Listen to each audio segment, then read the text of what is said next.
Hello everybody, it's time to watch the rest of the Inside the Episodes. We've got the last 5 episodes of season 2 to basically check out and have a look at.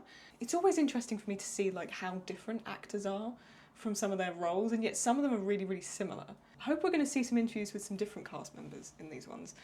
If not, it'll be interesting either way just to see what, you know, for example, like Patricia or Adam or whatever say about the rest of the episodes coming along. But I'm definitely going to check out some cast interviews because I wanna kind of sit and listen in depth to these actors talk about their roles and their characters, just to see what they really think of them, you know. But here it is. Here is Inside the Episode now, from episode 6 to episode 10. Let's go. Who the hell are you? Attila. Exploring the Irving and Bert relationship on the outside is, for me, one of the most interesting things about the season. So Bert and Irving and Fields, Bert's husband, have the dinner together, and it's just kind of fraught with unspoken tension. What your idiot ever saw in this Philistine is beyond me. I think it's such a funny and awkward and ultimately like really heartbreaking moment because you love Bert and Irving, but my hope is that by the end of that, you love Fields too. It's just one of those complex contradictions where you're sort of simultaneously rooting for one couple and also another, because at the end of the day, you're basically talking about 2 different characters who both deserve love. We used to call each other Hun. That became Attila. Funny thing about acting, you show up and they say, this is your spouse for the past 35 years. And sometimes you get a chance to talk about whatever you need to. But in this case with Fields, I met him in the makeup trailer. You know, hello, this is your husband. Do you think you 2 ever made love at work? Oh. This is like the 6th time I've worked with Chris, and you know, it's special. We just have a really good chemistry, and it's like playing with a special jazz player. You never know what you're gonna get, and you just have to respond to it. This was fun, so we should do it again sometime. I've known John a long time. I'm sorry, I didn't realise how much John had changed his accent to play Irv. Do you think you 2 ever made love at work? This is like the 6th time I've worked with Chris, and you know, it's special. We just have a really good chemistry, and it's like playing with a special jazz player. You never know what you're gonna get. And I can't believe how much John's voice is different from Irving's. I know of John, like, in terms of his work, I'm not too familiar with him compared to other actors, but like, I knew of him, but I didn't realise he sounded that different. And you just have to respond to it. This was fun, so we should do it again sometime. I've known John a long time, and I think that the fun that we have together, on stage and off, it counts a lot. Good night, Bert. Good night. One of the big questions we talked about on the show is what transcends the severance barrier, and I think that's something we try to leave sort of ambiguous, but it's always a question. I'm sorry. That's such a, what transcends the severance barrier, because that becomes the question at the end, right? With the Cold Harbour room, why does Gemma immediately trust Mark? Mark is covered in blood. This innie version of her has never seen this man before. Why does she immediately trust him? There must be something that transcends the severance procedure. There must be something, because there's this idea of recognition, of familiarity. Whether that be Burton and Irv, or Gemma and Mark, or, you know, whatever it may be within this show, there's got to be something that transcends it. I'm so glad you mentioned that. She tricked me. I mean, I, wanted to, but she tricked both of us. It's such a strange and complex dynamic between Mark and Helly. They really do both feel violated by what happened. They were both used and lied to, but rather than obsess over what her outie's done, Helly chooses to take her own ownership over it.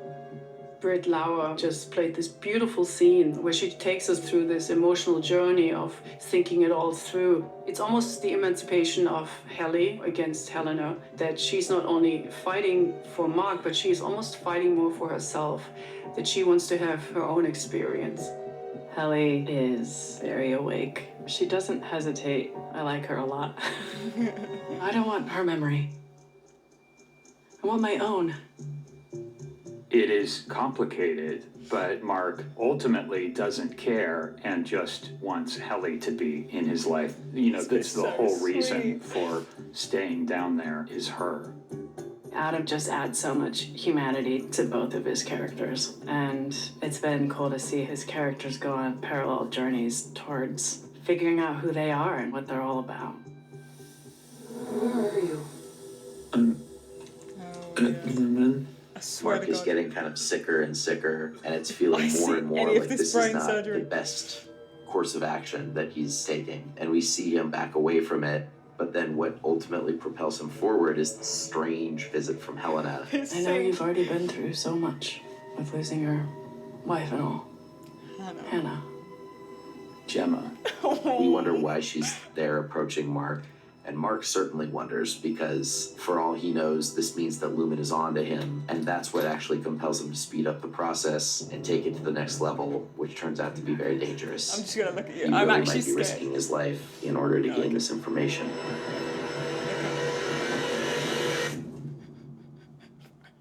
For a moment, I thought they're going to show that brain surgery scene again. I couldn't go with it. Right. I like the way Britt just went, I like her. That's the most replayed bit of the video. I wonder why. She doesn't hesitate. I like her a lot. I don't want her memory. Okay, she is very much like Helly. She does have a very Helena bit to her, though. I don't know what it may. Maybe she's more like Helly, I guess. Oh, I love that bit with like she's like ta-da, tent. Oh, it's so sweet. Oh, I think that's actually one of my favourite episodes, minus the brain surgery scene. I think 6 is probably one of my favourites. It's in my top 3, actually, I'd say, of season 2, maybe, or maybe not. Oh, I'd have to try and go through and rank the episodes and see which ones I prefer more than others. That's going to be really difficult to do. But anyway, next is Chikai Bardo, which is the Gemma episode. Should we have a look? I was just about to click, but I saw this comment. I think the most unnerving thing about this episode is the ungodly amount of pepper shakers that Bert and Fields has in their house. Do they? Oh my God, I never noticed that. That's so fucking funny. I never noticed that. This show is so good, each episode should be 2 hours long. Can you imagine if I had to react to 2 hour long Severance episodes? There'd be 8 hours of reaction time, right? Chikai Bardo. Chikai Bardo. I don't know, it looks like 2 guys fighting. No, it's the same guy fighting himself, defeating his own psyche. Ego death. Episode 7. It's a really complicated episode because we're learning a lot. We're seeing Mark and Gemma's relationship, which we've been talking about for a long time, and now we get to understand what their relationship actually was. I'm sorry, who are you? Gemma. We really got to go back and create this past for Mark and Gemma, and you can see the magic of Gemma and why she immediately took over his life and his heart. Our cinematographer, Jessica Lagagne, directed that episode, and it looks unlike anything else on the show, and sort of this idyllic time in this beautiful world it Jess created. It's a tricky episode because it talks about 5 years of these characters' lives that we don't really get to see, you know, and how do you tell that in 15 to 20 minutes, which is what we have on screen, to tell their whole entire story. But I think there's just enough for people to understand and feel what they need to feel there. Oh, And I think what Jessica did is There's pretty enough. special in terms of figuring out how to tell some of this backstory. I love you. I said. Oh no, I love you too, and I'm sorry. So it was fun to experiment a little bit and to let the story dictate visually how we were telling it. It really, truly wasn't that bad. For you, that's because you can scale walls like a gecko. The brief scene where we see them with Devin and Rickon, that environment is all about warmth and openness, which is the exact opposite of what we get at Lumen. That was really special for me because even with the first season scripts, the idea was the 4 of them had been quite close before all of this happened. And to be able to sort of reverse engineer that this season and go back and take a look at what those relationships looked like was really special. It was so nice to visit that more buoyant time and that side of all those characters. Oh my God. What is wrong with you? Yeah. So sweet. He's like a big teddy bear. Oh my God. Like, was really special. It was so nice to visit that more buoyant time and that side of all He's those so characters. Oh sweet. my God. What is wrong with you? Yeah, Rickon, what is wrong with you? Hey, I belayed my first kuwa in middle school, so What? It was cool to see Outie Mark get to be happy because up until this point, his Outie self represented his grief. And so seeing that version of his Outie self in retrospect is bittersweet. Hello, Gemma. Dr. Maurer? We're seeing Gemma on this testing floor that we've never been to, and that they are doing these severance tests on her that we don't quite understand. Deachin did great work having to really explore Gemma. It's the first time we really see her other than a picture. Deachin said to create this character out of whole cloth, that someone we had never met before, but is really the impetus for what ends up being the show. So it's a real challenge to come up with something like that. Yeah, that's really true. I know this is really stupid of me just to realise, but it's true, we have never seen Gemma before. We've seen Gemma as Miss Casey, but we've never seen the character Gemma before. That's how well this show is written, because you actually think you have. Even though you haven't, you've just seen her things. You've seen the Christmas candle, you've seen her in the picture, you've seen her as Miss Casey, but you've never seen Gemma. That's right. She did have to come up with a whole new character, even though we've known the character before she did. That's really true. Said to create this character out of whole cloth, that someone we had never met before, but is really the impetus for what ends up being the show. Yeah. So it's a real challenge to come up with something like that, and I think she did an incredible job. Gemma, where did you go? She's been really fun to work with because we've been able to do different things in each room and kind of tackle different parts of her personality. It was like, okay, well, who's Gemma? And we're discovering that with her backwards. So the interesting thing is like getting to peel those layers off with her. When he's done, you're gonna have to say goodbye to her. I'm aware. We really get to see the inner workings of Lumen, and you start to gather that this severance thing is far more important than just productivity at work. We're gonna find that what is going on the severed floor in some way contributes to what's going on down below. But we still don't know why. We still don't know the seed of that mystery. Are the severance barriers holding? Yes, the technology is working.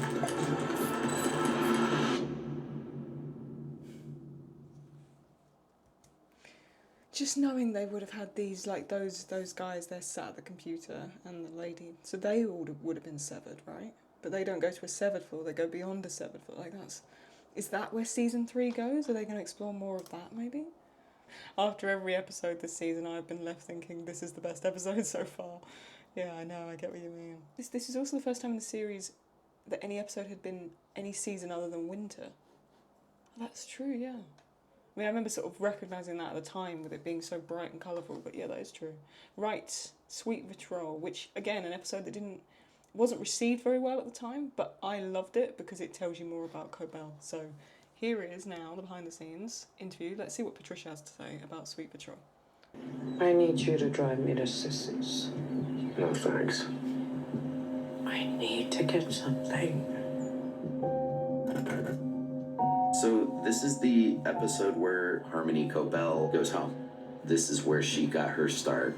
Lumen pulled a lot of natural resources from this place, one of those being the people. I think Cobell is one of several promising people who were sort of co-opted and taken away from this town, and it was left gutted. And so she is, for the first time, going back and seeing what their effect is on the real world and what they leave in their wake. The town is older than I remembered. Frailer. That was really interesting to get to explore a whole different world with that and learn about Cobell as a human being and what the source of her pain is. We get to see some of where Cobell has come from and this very strict structure that she came up in and what happens to people who rebel in this Lumen culture. You are not welcome here. How do you find sympathy for a character like Harmony Cobell? For something like that, you have to go back to when she was a child and ask the question, who hurt her? You know, who brought her into this?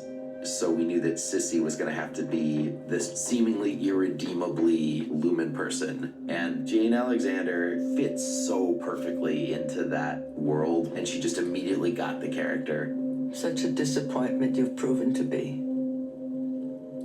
Patricia is such a brilliant actor. She is fearless. She'll take chances. She's playing such a cold, mysterious character in the show. And to see her in a totally different environment when she goes home and her not being in charge and how she's being treated like the little girl that she was by her aunt. You see that vulnerability, and you see where the toughness and the hard exterior comes from. There's aspects of Harmony that people are not really aware of, and part of that is her sentimental past. I think when you have ideology blending with religion or structure, sometimes you really like that as a kid that grew up in chaos. And yet you may have complicated feelings because within all of that chaos, there still may be love. And I don't think that's really something Harmony wants to look at. We were tasked with finding a coastal town where Cobell grew up. And Jess, our cinematographer, brought up Newfoundland. Jess had done a film years ago in Fogo Island, and she's like, we gotta go see Fogo Island. And Ben and her and I did. We went up with Ryan, and everyone just loved it. There was a lot of crazy change in weather, lots of wind. But I thought it was nice to work with a different environment. It was really incredible filming that. Just the landscape itself. It was just so cinematic. We were at this place in the world that was so hostile of an environment, and it was interesting that Harmony had grown up there. It was so cold and icebergs are floating by, and I felt like it was very much in keeping with Harmony's inner landscape. Basements are always a big thing on this show. There's always this sense of sort of what is hidden underneath the floorboards and what are we keeping tamped down. And for Cobell, I think that's a big part of it, is realizing that she's been used by the Egans and that she hasn't been given her proper due. My designs! Circuit blueprint, base code, overtime contingency, Glasgow block, all of it! And so that combined with the pain that she's seeing that they've caused to her hometown and to the people that she used to love, these are things that are slowly turning her. I'll see you around. But we're still not sure what exactly she's planning to do. So listen, Mark has been reintegrating? Tell me everything. That's a very clever detail as well, the concept of a basement or a lower floor. I didn't realise that's almost what that little hideout where all her stuff was stashed. That's almost what that was mimicking, was the next floor down. Like, that's really clever. That's really clever. I hadn't put that together. Also, an amazing filming location. I really, because it is, if Harmony was a place, it would be that. It'd be sort of cold and hostile and separate from everything. It's completely isolated, which is what she is. Yeah, I like how the episode took place in an area that could be called a cold harbour. Yep. Oh, the show, man. Right. Now let's get on to episodes 9, episodes 10. Let's take a look at the after hours. Hello, Mark. Hello, Mark. How are you? Oh my God, so good. My wife's being held prisoner at Lumen, and I just got brain surgery in my basement. How have you been? So sassy. So in 209, we finally get the much anticipated meeting of Audi, Mark, and Cobell, and we get to see the complicated feelings that they now have. There's just so many layers of distrust and resentment. We're allies now, there's no need to. Oh, we're allies now, we're not neighbors anymore? Sorry, I guess I'm confused. She's being faced with the reality of her actions, which I think makes her feel very vulnerable. Mark is very resentful of her, but at the same time, he has no choice but to trust her. Father? If there's one thing that Helly and Helena have in common, it's a lack of that familial love. In Helly's case, she's able to sort of find a family through her coworkers. Helena, I think, still doesn't have that. And that's what's so much more painful, is that she lives with her father. He's right there, but he's never going to give her that foundational love that we all need in order to be human beings. I wish you'd take them raw. Whenever I'm approaching either character, I'm trying to do so with a lot of empathy for both sides, and to not think of it as such a binary, like this versus this. In so much as my Audi character is an antagonist to the Innie, I think it goes both ways. You know, it's such a human thing, right, to be at odds with oneself. Oh God, this bit. I can't see you anymore. She's One of my favorite storylines was to see Dylan on the inside start to have a relationship with his wife that on the outside had lost its luster, and they basically start to have a bit of an affair. And I just thought that was such an interesting storyline in that you can't really do that in any other show where he himself is having an affair with his wife. This is so many fucking dimensions of fuck. He reminds me of how you used to be. Okay. I think Gretchen is not somebody who is comfortable continuing to lie. And so all these complexities are now infiltrating his previously simple and happy life. Gretchen, I made this for you. I can give you a life, please. We see a lot more sides of Dylan, and it was a lot of things that I haven't been asked to do on screen before.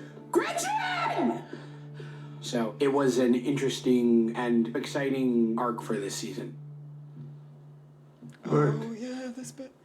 would you go for a ride with me? Christopher Walken and John Turturro, they're two of our best actors in the world. So it was really fun to see them explore Bert and Irving on the outside.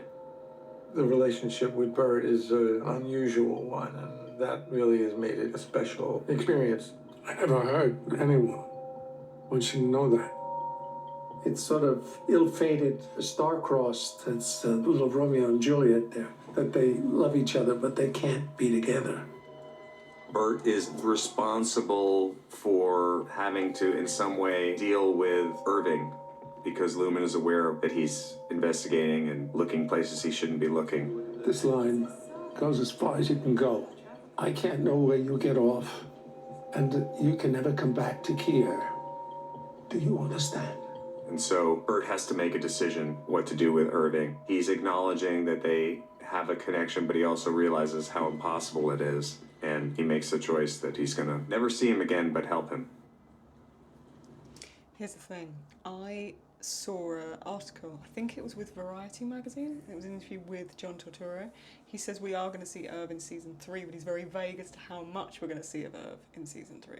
So they'll either explore somehow more of the innie, and it will be like a flashback. We might see more of innie Irv or something, or it's going to be outie Irv. Now, if he's not going to come back to Kia, if he's going to keep his word to Bert, where are we going to see Irv next season? That's what I want to know. So, I don't know, but we will see. He did say that we will see more of Irv in season 3, but where are we going to see him? I don't know. And he makes the choice that he's gonna never see him again, but help him.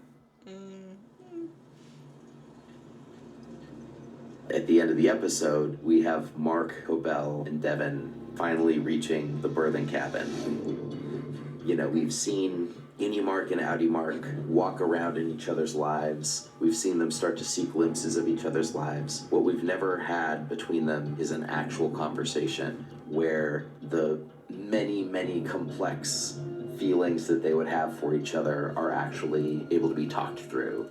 So that's what we leave episode 9 with, is the promise of that long-awaited final meeting where they're actually going to speak to each other.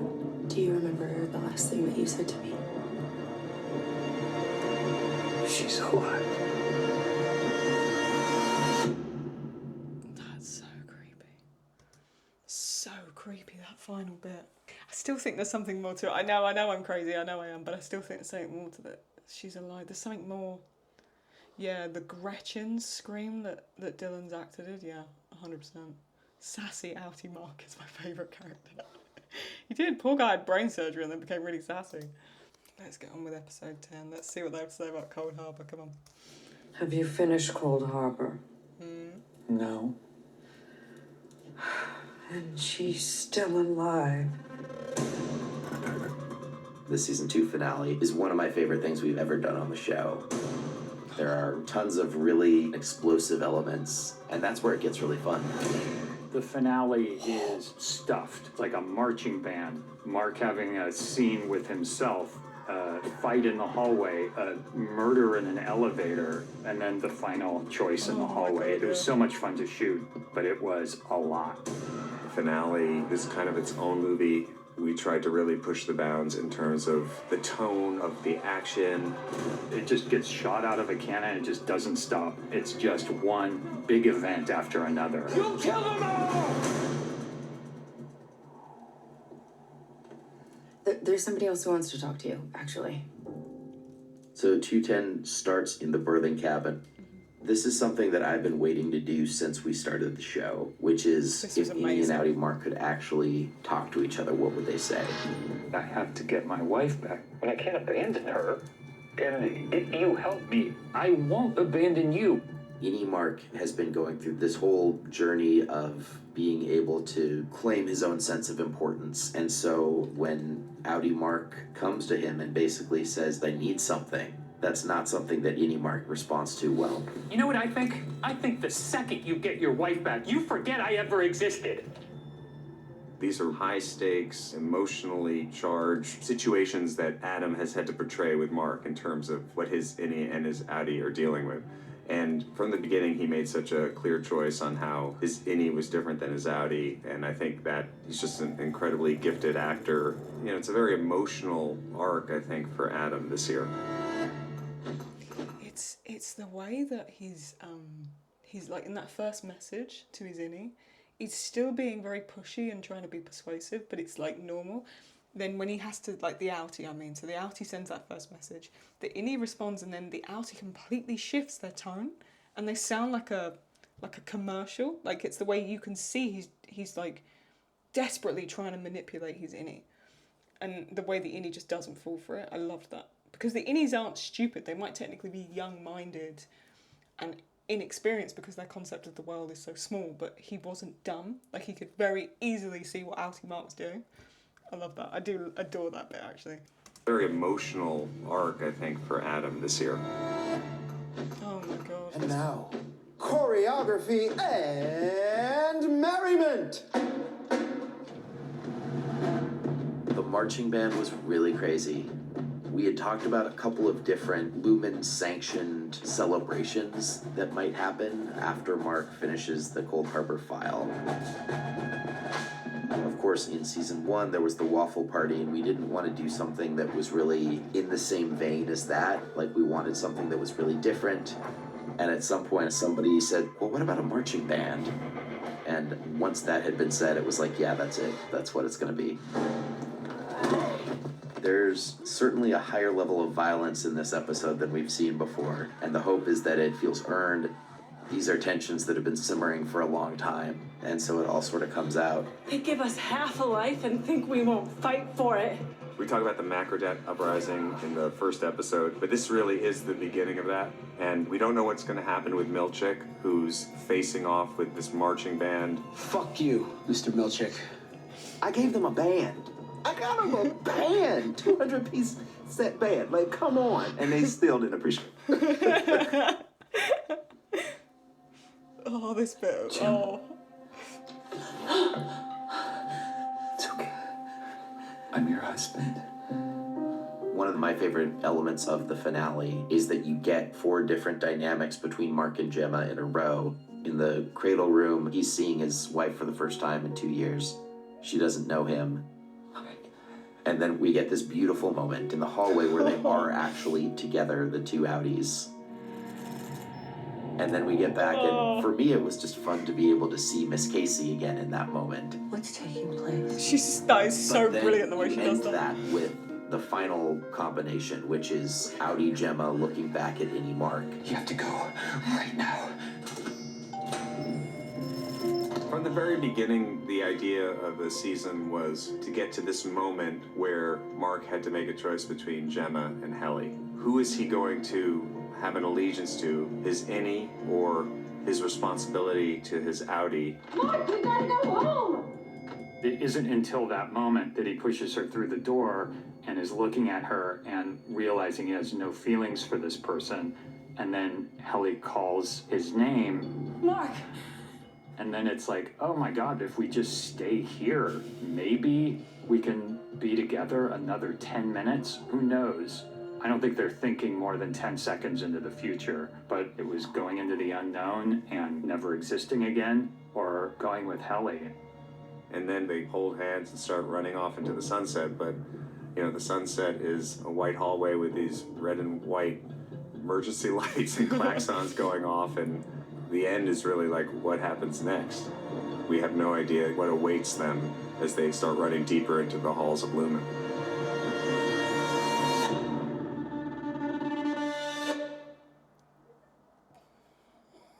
can't believe I've got to wait till 2027. Oh no. What are we gonna do? What are we gonna do in the meantime? Where do you think they're gonna take this with season 3? They could go anyway. In my mind, two things could happen here. Either it's basically the innies are held hostage. No, not the outies are held hostage at Lumon by the innies. There is this, like he says there, was it Adam or Ben that said that? Like the beginning of the Macro-Dat uprising. He said this is the beginning here. So what further uprising of the innies? That's why I feel they're going to go with that in season 3. Or if you're going to explore other areas of these storylines, like Outie Irv and everything else, or even Innie Irv, where else are they going to go? At the moment, we've seen season 1 was really seeing the Lumon building. Season 2 is the Lumon building and Kia. But what's beyond that? Lumon building, Kia, and then what? So where else is this going to go? That's what I'm going to be very interested to see. Like how much further out of the Lumon building are they going to go? Or how much further in the Lumon building are they going to go? What other floors are there? What other rooms? What other characters? You know, that's where my brain is going. Let me know what you think below. Give me your little predictions and ideas for season 3. If they bring on new kinds of characters, now that Drummond is gone, obviously Grainer was gone in season 1, they replaced him technically with like a child. So who do you think might be coming in to replace things? What other characters might they build or develop for the next series? If you did enjoy this, do give it a thumbs up, always helps me out. I'll leave a link to the original videos if you want to go and check them out yourselves. And I'll catch you again very, very soon with some more Severance stuff. Take very, very good care of both your innie and your outie, and I'll catch you next time. Bye!